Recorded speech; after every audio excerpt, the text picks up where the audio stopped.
Naghatid ng saya sa mga bata sa isinagawang Halloween trick or treat activities sa Police Regional Office 1. Police Corporal J. Del Mendo, ibalita mo.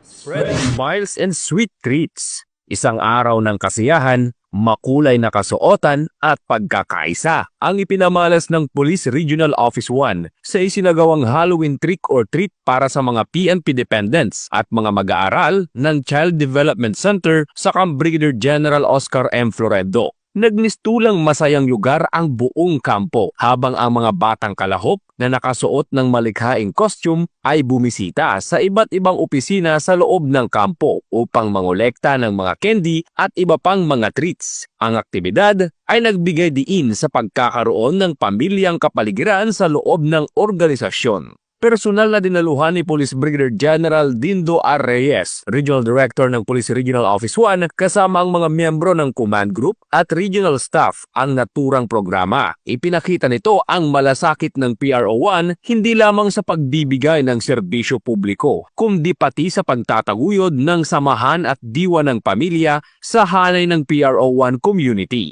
Ang naturang selebrasyon ay nagpapatunay sa layunin ng PRO1 na panatilihin ang masiglang samahan sa loob ng organisasyon habang pinapalaganap ang mga positibong halaga ng pagkakaisa at kasiyahan, lalo na sa mga kabataan. Mula dito sa Ilocos Region, ako ang inyong PNN correspondent, Police Corporal J.R. Del Mendo, alagad ng batas, tagataguyod ng Balitang Pulis.